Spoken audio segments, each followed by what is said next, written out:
ព្រះរាជបុត្រមួយព្រះអង្គនៃសម្ដេចព្រះនរោត្តមសីហនុសុគតនៅក្នុងព្រៃនៅក្នុងអំឡុងសង្គ្រាមខ្មែរក្រហមនិងលន់នល់នៅក្នុងចំណោមព្រះរាជបុត្រាព្រះរាជបុត្រី14ព្រះអង្គនៃសម្ដេចព្រះនរោត្តមសីហនុ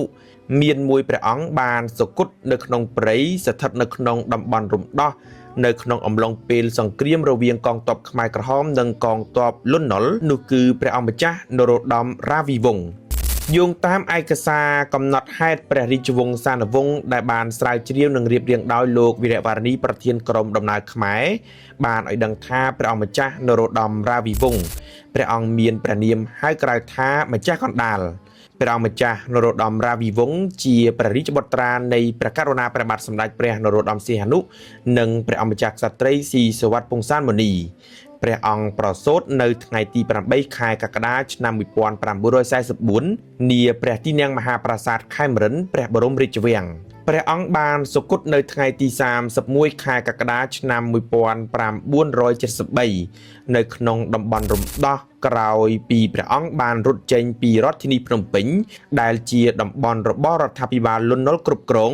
ចូលទៅគង់នៅក្នុងតំបន់រំដោះរបស់ខ្មែរក្រហមនៅចុងឆ្នាំ1970នៅក្នុងព្រះនាមជាសមាជិករណសិរ្សរូបរួមជាតិកម្ពុជានិងជាអ្នកសរសេរអត្ថបទព័ត៌មានសម្រាប់ចេញផ្សាយនៅក្នុងទស្សនាវដ្តីរណសិរ្សរូបរួមជាតិកម្ពុជានៅក្នុងឯកសារកំណត់ហេតុដែលសរសេរដោយលោកវីរវរនីបានបញ្ជាក់ថាយោងតាមព្រះបន្ទូលនៃសម្ដេចក្រមព្រះនរោត្តមចក្រពង្គបានបញ្ជាក់ថាព្រះអង្គម្ចាស់នរោត្តមរាវីវង្សជាព្រះរាមបង្កើតរួមឧទោតែមួយនៃព្រះអង្គបានសុគតនៅក្នុងតំបន់រំដោះដោយជំងឺបេះដូងដោយសារតែព្រះអង្គបាក់ស្បាតនិងស្តក់ស្លុតខ្លាំងចំពោះសម្លេងទម្លាក់គ្រាប់បែកយ៉ាងសន្ធប់ចេញពីយន្តហោះទម្លាក់គ្រាប់បែករបស់រដ្ឋាភិបាលលន់នល់ហោះមកទម្លាក់គ្រាប់បែកលើតំបន់រំដោះយ៉ាងសន្ធោសន្ធៅសម្ដេចក្រមព្រះក៏បានបញ្ជាក់ទៀតថាព្រះអង្គម្ចាស់នរោត្តមរាវីវង្សមានព្រះសុខភាពខ្សោយតាំងពីកុមារហើយព្រះអង្គប្រឈួនរោគបេះដូងជាប់ព្រះកាយតែងតែសោយឱសថជាប្រចាំគូបញ្ជាក់ផងដែរថានៅក្នុងឆ្នាំ1960ព្រះអង្គម្ចាស់នរោត្តមរាវីវង្សធ្លាប់សាងព្រះភ្នោះមុខព្រះអគ្គីឬក៏ហៅថាប៊ូមុខភ្លើងនៅក្នុងចំណោមនាគយុវវ័នចំនួន66នាក់នឹងអង្គដើម្បីឧទ្ទិសព្រះរាជកុសលថ្វាយដួងព្រះវិញ្ញាណក្ខន្ធនៃព្រះករុណាព្រះបាទសម្ដេចព្រះនរោត្តមសុរាម្រិតព្រះមហាកញ្ចនកោដ្ឋព្រះម្ចាស់នរោត្តមរាវីវង្សជានិស្សិតបញ្ចប់ការសិក្សាថ្នាក់បរិញ្ញាបត្រផ្នែកបុរាណវិទ្យាជំនាន់ទី1នៃកម្ពុជាយោងតាមព្រះរាជក្រឹត្យឡាយព្រះហស្ថលេខានៅថ្ងៃទី7ខែមិថុនាឆ្នាំ1994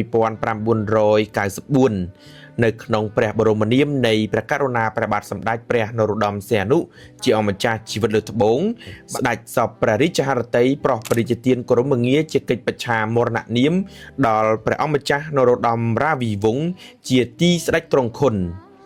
នៅឆ្នាំ2012សម្ដេចក្រមព្រះនរោត្តមចក្រពង្គកាលពីព្រះអង្គគង់នៅក្នុងព្រះឋានៈជាសម្ដេចព្រះមហេសរា